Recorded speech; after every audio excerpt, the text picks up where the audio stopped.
तर घरकुल योजनेचा फॉर्म मोबाईलमधून भरत असताना प्ले स्टोअरवरून 2 ॲप तुम्हाला इन्स्टॉल करावे लागतील. तर पहिला ॲप आहे आधार फेस आर-डी. हे इन्स्टॉल करून घ्या आणि हे उघडायचं नसतं किंवा ओपन करायचं नसतं किंवा ते ओपनही होत नसतं. खूप साऱ्या कमेंट्स येत होत्या आधीच्या व्हिडिओमध्ये की हे फेस आर-डी ॲप ओपन होत नाही, तर ते उघडतच नाही, हे सुद्धा लक्षात ठेवा. त्यानंतर सेकंड आणि महत्त्वाचं ॲप आहे आवाज प्लस 2024. ज्या प्रकारे मी सर्च केलं तुम्ही सर्च करून घ्यायचं आहे आवाज प्लस 2024. मी आधीपासून इन्स्टॉल केलेलं आहे. इन्स्टॉल करून घ्या. येथे लँग्वेज तुम्हाला ज्या भाषेत समजत असेल ती भाषा तुम्हाला निवडून घ्यायची आहे.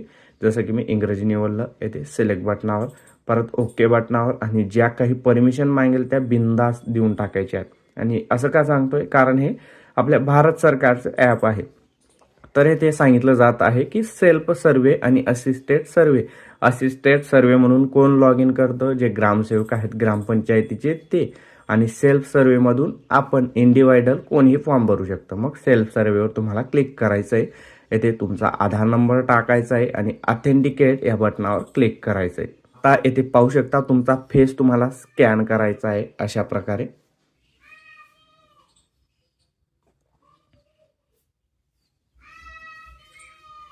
तर फेस सक्सेसफुल स्कॅन झाल्यानंतर जी ई-के-वाय-सी आहे तर ती सक्सेसफुल झालेली आहे. ओके बटनावर क्लिक करायचं आहे. आता इथे पिन तयार करावं लागेल तुम्हाला. 4 अंकी पिन तुम्ही तुमच्या पद्धतीने तयार करू शकता. पिन टाकत असताना 4 अंकी पिन टाका, त्याला रिपीट खाली टाका आणि क्रिएट पिन या बटनावर क्लिक करा आणि तुमचा थंब वगैरे मागेल तुमच्या मोबाईलनुसार ते तुम्हाला देऊन टाकायचं आहे. त्यानंतर लोकेशनमध्ये तुमचं राज्य निवडा. फक्त महाराष्ट्र आहे. आता खूप जणांना काय प्रॉब्लेम येतोय, येथे डिस्ट्रिक्ट त्यांचा सिलेक्ट होत नाही आहे किंवा ब्लॉक म्हणजे तालुका सिलेक्ट होत नाही आहे किंवा पंचायत सिलेक्ट होत नाही आहे. हा प्रॉब्लेम का येतोय, तर जे जुने मोबाईल आहेत लोकेशनसाठी जास्त ओल्ड जे मोबाईल आहेत त्यांच्यामध्ये इथे सिलेक्शन करत असताना प्रॉब्लेम येतो. इथेच नाही तर फॉर्म भरत असताना सुद्धा प्रॉब्लेम येत असतो. आणि महत्त्वाचं जे जास्त जुने मोबाईल आहेत किंवा ज्यांच्यामध्ये कमी रॅम आहे, कमी स्टोरेज आहे, अशा मोबाईलमध्ये हे आवाज प्लस हे ॲप ओपनच होत नाही. एक्झाम्पल म्हणून तुम्ही पाहू शकता. एक जण माझ्याकडे आलेला होता आणि त्याच्या मोबाईलमध्ये अशा प्रकारचा प्रॉब्लेम येत होता.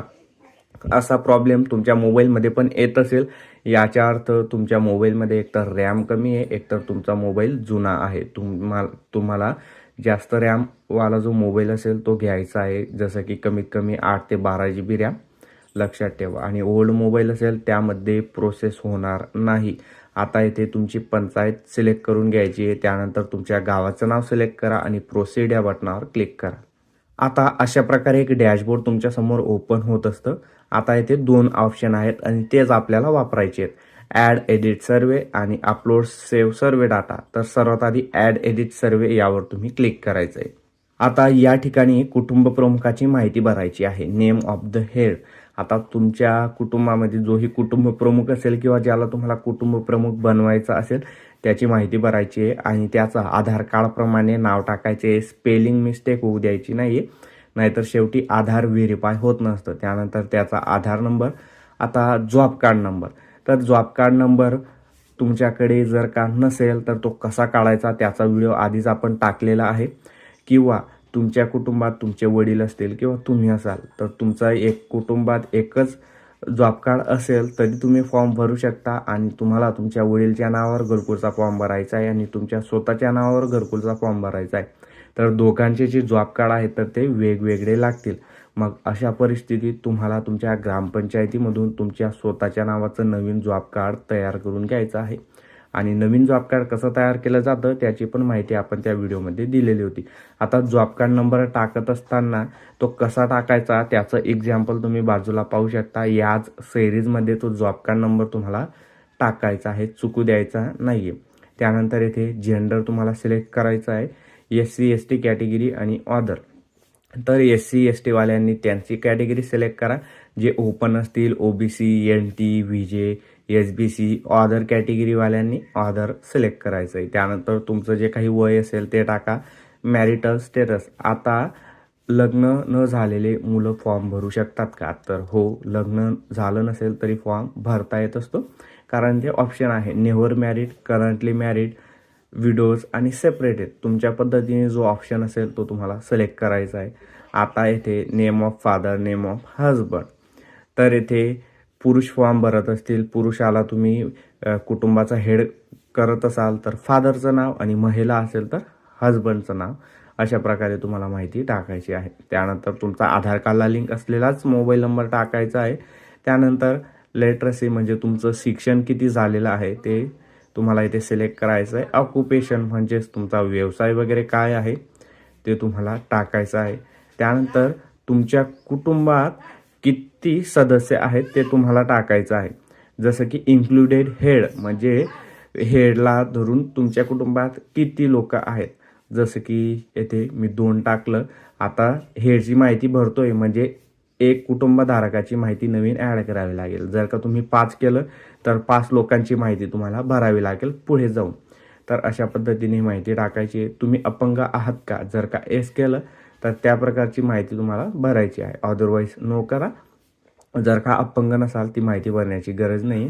आता any member with critical illness म्हणजे तुमच्या कुटुंबात कोणी आजारी आहे का किंवा त्याला आजारपण आहे का, भगवान न करो असं हो, परंतु ते सिलेक्ट करायचं आहे. खूप सारे ऑप्शन आहेत. जर कोणी आजारी नसेल किंवा तुम्ही आजारी नसाल तर नन या पर्यायावर क्लिक करा. आता ॲन्युअल इन्कम इथे किती टाकायचं आहे, तुम्हाला 1 लाखाच्या आत तुमचं इन्कम टाकायचं आहे. जसं की मी इथे 80,000 केलं अशा प्रकारे, आणि सेव्ह अँड नेक्स्ट या बटनावर क्लिक करायचं आहे. जसं की मी तुम्हाला सांगितलं होतं जेवढे मेंबरची संख्या तुम्ही टाकणार आहात, मी 2 टाकलं होतं, त्यानुसार तुम्हाला तुमच्या कुटुंबातील मेंबरची माहिती भरावी लागेल. जसं की येथे बघा आता ॲड फॅमिली मेंबर. आता तुमच्या कुटुंबातील आता हेडची माहिती भरली गेली, आता मेंबरची माहिती तुम्हाला भरायची आहे. सेम माहिती आहे जसं की आधार कार्डनुसार नाव, त्यानंतर आधार नंबर, तुमचं जेंडर, त्यानंतर रिलेशनशिप काय आहे, जो तुमचा फॅमिली हेड आहे त्यासोबत तुमचं रिलेशनशिप काय आहे ते तुम्हाला फिल करायचं आहे. त्यानंतर त्या मेंबरचं वय टाकायचं आहे, त्याचं मॅरिटल स्टेटस, तर मोबाईल नंबर टाकायचा आहे. त्यानंतर त्यांचं शिक्षण काय झालेलं आहे ते शिक्षण टाकायचं आहे.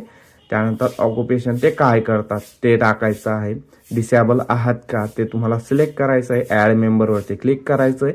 आता तुम्ही जेवढं टाकलं असेल, मी 2 टाकलं होतं, तर जो कुटुंबाचा प्रमुख तो 1 आणि 1 मेंबर म्हणजे एकाच मेंबरची माहिती भरावी लागेल. तुम्ही 5 टाकले असतील तर कुटुंबाचा जो हेड आहे त्याला सोडून 4 व्यक्तींची माहिती तुम्हाला अशा प्रकारे भरायची आहे आणि ॲड मेंबर या बटनावर क्लिक करायचं आहे. आता जेवढ्या सदस्यांची माहिती तुम्ही भरलेली असेल ती तुम्हाला इथे पाहायला भेटणार आहे. आता तुम्हाला एडिट करायचं असेल एडिट करू शकता, डिलीट करायचं असेल डिलीट करू शकता, कॅन्सल करायचं असेल करू शकता, आणि जर का सर्व बरोबर असेल तर सेव्ह अँड नेक्स्ट या बटनावर क्लिक करायचं आहे. आता इथे पाहू शकता सिलेक्ट बेनिफिशरी, याचा अर्थ कोणत्या व्यक्तीच्या नावावर तुम्हाला घरकुलसाठी फॉर्म भरायचा आहे ते सिलेक्ट करावं लागेल.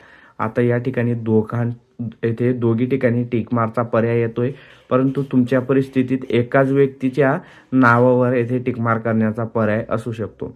आणि हे जे टिकमार्क करण्याचा पर्याय असतो किंवा बेनिफिशरी सिलेक्ट करण्याचा जो ऑप्शन असतो आपण आपल्या मताने करू शकत नाही, कारण जॉब कार्डवरती जी माहिती असते तर ते ॲक्सेस करत असतं आणि त्यानुसार येथे टिकमार्क करण्याचा ऑप्शन येत असतो, हे पण लक्षात ठेवा.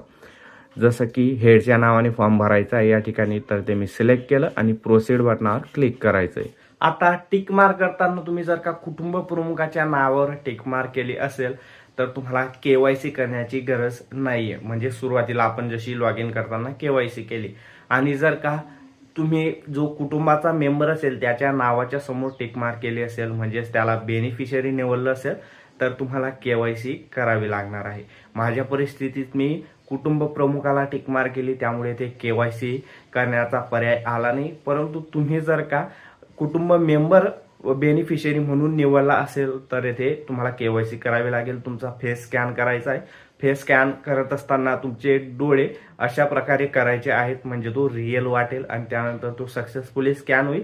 आणि सुरुवातीला जशी KYC केली त्या प्रकारे ओके या बटनावर क्लिक करायचं आहे आणि तुमचं बँक डिटेल भरण्याची माहिती येऊन जाईल.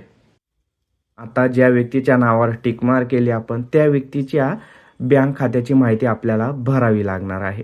तर यासाठी बघा पोस्ट ऑफिसचं खातं सुद्धा चालणार आहे, आणि येथे तुम्हाला कमर्शियल सिलेक्ट करायचं आहे, म्हणजे सर्व बँकांची नावं येथे येऊन जातील. कमर्शियल सिलेक्ट केलं सर्व बँका येथे तुम्हाला पाहायला भेटून जातील. आता इथे ब्रांच, आता ब्रांचचं नाव सिलेक्ट करायचं आहे किंवा इथे बघा IFSCI कोड दिलेला आहे तो एकदा चेक करून घ्यायचा आहे. आणि तुमचं जे बँक खातं इथे देत आहात तर ते तुमच्या आधार कार्डला लिंक असणं गरजेचं आहे.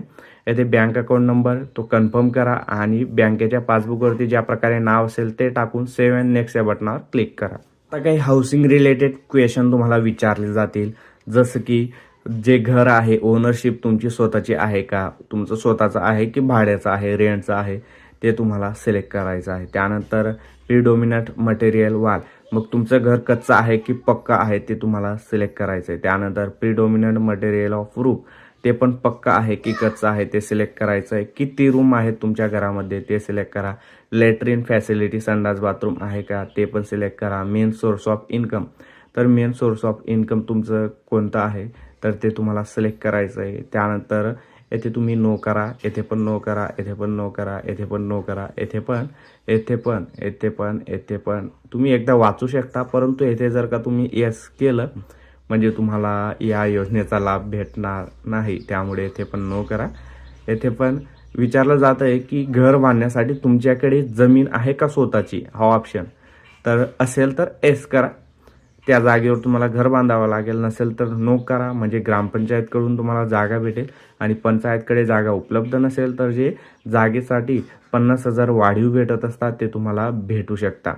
आता तुमच्या कुटुंबातून फर्स्ट टाइम या योजनेचा लाभ घेतला जातो आहे का हे विचारलं जात आहे, तर येथे एस करा आणि सेव्ह अँड नेक्स्ट या बटनावर क्लिक करा. परत येथे ओके बटनावर क्लिक करा. आता या ठिकाणी प्रॉब्लेम येत असतो, तर येथे जर का तुमच्याकडे ओल्ड मोबाईल असेल, खूप जुना मोबाईल असेल, तर येथे बघा आता घराचे फोटो आपल्याला अपलोड करायचे आहेत. या ठिकाणी इमेजवरती तुम्हाला क्लिक करायचं आहे आणि तुमचा कॅमेरा अशा प्रकारे ओपन होऊन जाणार आहे. पण खूप जणांचा जर का जुना मोबाईल असेल तर या ठिकाणी क्लिक होत नाही आणि येथे एरर येत असतो की ॲक्युरसी 15 मीटर, ॲक्युरसी 15 मीटर. येथे बघा ॲक्युरसी, येथे बघा 3.56 जे काही येतं येते. आणि जर का ओल्ड मोबाईल असेल तर येथे 300, 400 अशी ॲक्युरेसी तुम्हाला पाहायला भेटेल. याचा अर्थ तुम्हाला लेटेस्ट मोबाईलमधून फॉर्म भरायचा आहे किंवा फॉर्म भरला जात नसेल तर ग्रामसेवकाकडून फॉर्म भरून घ्यायचा आहे. आता या ठिकाणी क्लिक करून तुमच्या कॅमेऱ्याच्या माध्यमाने तुमच्या घराचे 3 फोटो काढायचे आहेत. एक बाहेरचा फोटो, एक मधला फोटो आणि एक स्वतः व्यक्ती उभा करून फोटो काढायचा आहे. किंवा तुम्ही डायरेक्ट फक्त तिघी फोटो बाहेर, 2 फोटो घराचे ज्या घरात तुम्ही राहताय आणि एक फोटो ज्या जागेवर तुम्हाला घर बांधायचं आहे त्याचा काढला तरी चालणार आहे. तर येथे ते तिघी फोटो काढून घ्यायचे आहेत. जसं की एक्झाम्पल म्हणून बघा, मी फोटो क्लिक केला, त्यानंतर येथे टिक मार्क केली, क्रॉपचं बटन आहे, तुमच्या पद्धतीने तो फोटो क्रॉप करून घ्या. येथे क्रॉप बटनावर क्लिक करा आणि हा फोटो येथे ॲड होऊन गेला. अशा प्रकारे परत या ठिकाणी क्लिक करा, कॅमेरा ओपन होईल आणि ते फोटो काढून घ्यायचे आहेत. रिमार्कमध्ये कच्चा मकान किंवा कच्चा हाऊस, कच्चे घर, तुम्ही तुमच्या पद्धतीने रिमार्क टाका आणि सेव्ह अँड नेक्स्ट या बटनावर क्लिक करा. तर येथे परत विचारलं जात आहे की जो बेनिफिशियरी आहे तो लँडलेस आहे का, तर लँडलेस असेल तर ओके बटनावर क्लिक करायचं आहे. जर हा ऑप्शन काय येत असतो, तुम्ही जर का तुमच्याकडे जमीन नाही आहे हा पर्याय जर का निवडला असेल तरच हा ऑप्शन येत असतो. मी तुम्हाला आधी पण सांगितलं. आता या ठिकाणी बघा beneficiary want to get enrol in mason training, तर या ठिकाणी नोट्स करायचं आहे. त्यानंतर तुम्हाला कशा प्रकारचं घर बांधायचं आहे किंवा घर हवं आहे त्याचं स्ट्रक्चर तुम्हाला इथे देण्यात आलेलं आहे. तर तुम्ही हा 1 नंबरचा पर्याय सिलेक्ट करा किंवा तुम्ही तुमच्या पद्धतीने सुद्धा येथे सिलेक्ट करू शकता. मी 1 नंबरचा पर्याय सिलेक्ट केला आणि प्रोसीड या बटनावर क्लिक करायचं आहे. आता या ठिकाणी तुमचा सर्वेचा प्रिव्ह्यू तुम्हाला दाखवला जातो आणि येथे PDF सेव्ह करण्याचा पर्याय दिलेला आहे. या ठिकाणी तुम्हाला क्लिक करायचं आहे आणि PDF तुमच्या मोबाईलमध्ये सेव्ह होऊन जाणार आहे. आता खूप जणांनी ज्यांनी आधी फॉर्म भरला असेल, जर त्यांच्याकडून PDF सेव्ह झाली नसेल तर काही प्रॉब्लेम नाही, टेन्शन घेऊ नका. परंतु मी तुम्हाला सांगून दिलं, आता तुमचा फॉर्म तुम्ही बरोबर भरला आहे का ते एकदा तुम्ही चेक करून घ्यायचं आहे. सर्व माहिती एकदा चेक करा. जर का फॉर्म बरोबर भरला असेल तर प्रोसीड या बटनावरती क्लिक करा. तर येथे पाहू शकता आपला जो सर्वे आहे सक्सेसफुली आपण अपलोड केलेला आहे. ओके बटनावर क्लिक करायचं आहे. तर परत या पेजवरती आपण येऊन गेलो, सुरुवातीला आलो होतो. तर येथे मी तुम्हाला सांगितलं होतं की हे दोघी पर्याय आपल्याला वापरायचे आहेत. ॲड एडिट सर्वे, तर हा पर्याय आपला वापरला गेला आता आपल्याला डाटा अपलोड करायचा आहे. यासाठी अपलोड सेव्ह सर्वे डाटा यावर क्लिक करायचं आहे. त्यानंतर जो सर्वे आपला आहे तर तो अपलोड करण्यासाठी येथे दिलेला आहे. जर का तुमच्याकडून काही माहिती चुकली असेल किंवा हा सर्वे तुम्हाला नको आहे, नवीन फॉर्म भरायचा आहे असं तुम्हाला वाटतंय, तर तुम्ही आता ही शेवटची संधी आहे. इथे डिलीट सर्वे यावर क्लिक करून नवीन फॉर्म भरू शकता. परंतु एकदा जर का इथे अपलोड रेकॉर्डवरती क्लिक केलं गेलं तर परत फॉर्म भरता येणार नाही. तर हा त्याचा ऑप्शन आहे. त्यानंतर हे जर का तुम्हाला सर्वे डिलीट करायचा नसेल, सर्व माहिती बरोबर भरली असेल, तर तुम्हाला अपलोड करायचं आहे. आता या ठिकाणी आपल्याला आधार कार्ड व्हेरीफाय करायचं आहे, जॉब कार्ड व्हेरीफाय करायचं आहे. तर मी आधी आधार कार्ड व्हेरीफाय करून घेतो. तर इथे बघा सक्सेसफुली व्हेरीफाय झालेलं आहे आणि काही वेळा तुम्हाला एरर येऊ शकतो.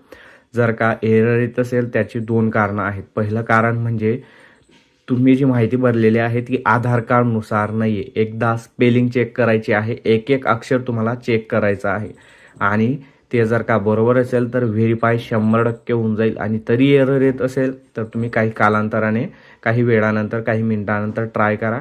म्हणजेच आधार कार्डच्या वेबसाईटवरती लोड असल्यामुळे सुद्धा आधार कार्ड व्हेरीफाय होत नसतं. त्यानंतर व्हेरीफाय जॉब कार्ड, तर येथे सुद्धा काही वेळा एरर येत असतो. मी क्लिक केलं, आता समजेल.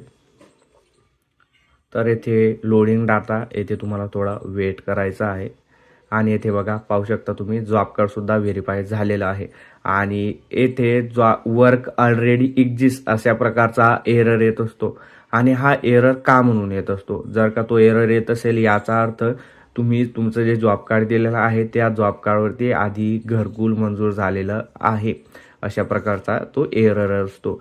आणि जर का तसं असेल म्हणजेच तुम्ही जर का तुमच्या वडिलांचं जॉब कार्ड दिलं असेल आणि त्यामध्ये तुमचं नाव असेल तर तसं न करता तुम्ही तुमच्या स्वतःच्या नावाचं जॉब कार्ड काढून घ्यायचं आहे जर का एरर येत असेल. तर येथे दोघी गोष्टी व्हेरीफाय झाल्या. येथे सिलेक्ट बटनावर क्लिक करा आणि अपलोड रेकॉर्ड या बटनावर क्लिक करायचं आहे. आणि येथे पाहू शकता आपला जो घरकुल योजनेचा फॉर्म आहे सक्सेसफुली भरला गेलेला आहे, म्हणजेच रेकॉर्ड अपलोड झालेला आहे. आणि येथे जो आपलं जॉब कार्ड असतं तर त्याचा नंबर आलेला आहे, म्हणजे सक्सेसफुली अपलोड झालेला आहे. ओके या बटनावरती क्लिक करायचं आहे. आता ऑफलाईन फॉर्म तुम्हाला ग्रामपंचायतीमध्ये सध्या तरी देण्याची गरज नाही आहे. आणि इथून तुमची जी प्रोसेस आहे तर ती कंप्लीट झालेली आहे. मी एकदा बॅक आलो, या ठिकाणी क्लिक केलं तर इथे पाहू शकता self survey already uploaded from this device. म्हणजे आता या मोबाईलमधून आपण एकच फॉर्म भरू शकतो, म्हणजे इथून दुसरा फॉर्म आपल्याला भरता येणार नाही. हे याचं कारण आहे.